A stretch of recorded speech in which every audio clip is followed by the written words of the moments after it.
नमस्कार दोस्तों। आज हम बात करेंगे कि अगर भगवान दयालु है तो फिर जीव या इंसान तड़पता क्यों है। उसको बीमारी कष्ट इतना दुख तकलीफ क्यों मिलता है। तो दोस्तों आज हम इसी पर बात करेंगे। आप लोग इस वीडियो को अंत तक जरूर देखिएगा ताकि आप लोगों को जो है सभी चीज़ें समझ में आ जाए।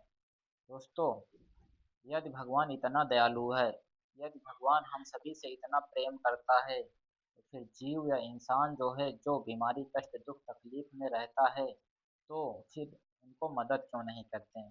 क्या सच में भगवान दयालु है? क्या सच में भगवान हम सभी जीवों से प्रेम करते हैं? तो दोस्तों ये प्रश्न जो है हम सभी के मन में उठता है जब कोई व्यक्ति पैरालाइज या किसी कैंसर बीमारी असाध बीमारी से जो है जूझता रहता है। जब किसी माँ से उसके बेटों को छीन लिया जाता है, भगवान जब छीन लेते हैं या मृत्यु दे देते हैं, तो फिर हम सभी के मन में जो है यह प्रश्न जरूर उठता है। जब कोई व्यक्ति जो है हंसता खेलता रहता है, अचानक उसके साथ ऐसी घटना घट जाती है कि वह जो है अपाहिज हो जाता है, वह जो है व्हील चेयर पर आ जाता है और तब वह भगवान को जो है कोसने लगता है। फिर भी जो है भगवान उसको मदद नहीं करते हैं।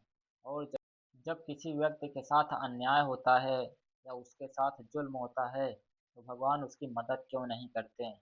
जब कोई व्यक्ति किसी व्यक्ति की हत्या करता है या मर्डर कर देता है, तो भगवान उसको जो है बचाने क्यों नहीं आते। तो हम सभी के मन में जो है सवाल उठते हैं कि भगवान क्या दयालु नहीं है? क्या भगवान हम लोगों से प्रेम नहीं करते हैं? क्या भगवान निर्दयी है जो हम लोगों को इस दर्दनाक दुनिया में जो है जन्म दे दिया है और भगवान हमारी मदद भी नहीं करते हैं।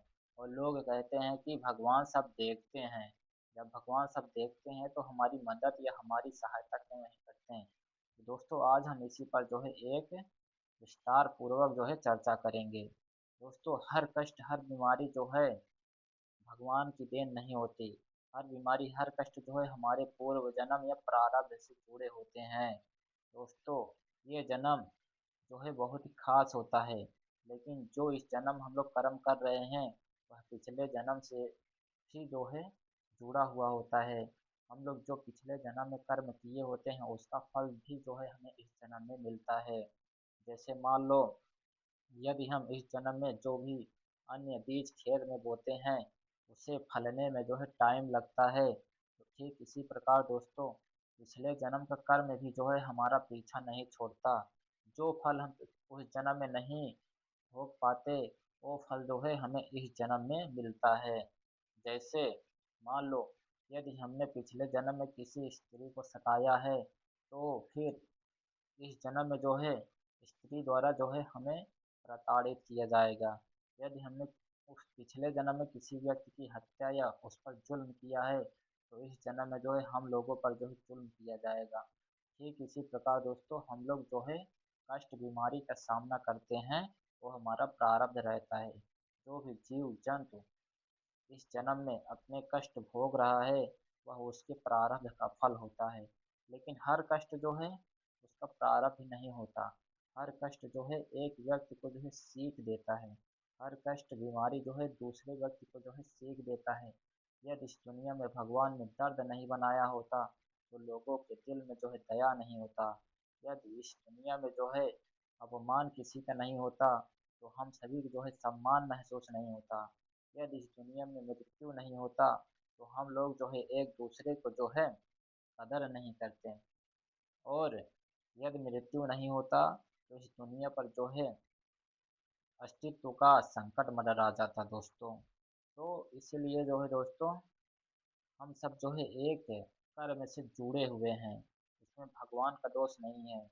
जो व्यक्ति एक दूसरे को सताता है या उस पर जुल्म करता है, उसके साथ अन्याय करता है, तो भगवान भी जो है उसके साथ वैसा ही व्यवहार करते हैं।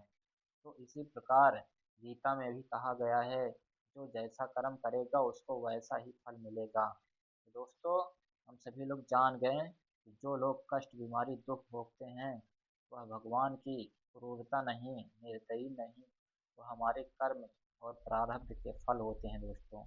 और कुछ कष्ट ऐसे होते हैं जो हमें ईश्वर से जोड़ते हैं। हर बीमारी हर कष्ट जो है हम लोगों को मृत्यु ही नहीं देता। हर बीमारी हर कष्ट जो है हम लोगों को कुछ सीख देता है। आत्मज्ञान देता है और ईश्वर से जोड़ता है। हर चोट जो है हमें तोड़ता ही नहीं है, बल्कि जो है ईश्वर से जोड़ता भी है, ताकि हम लोग जो है मोक्ष की प्राप्ति कर पाएँ।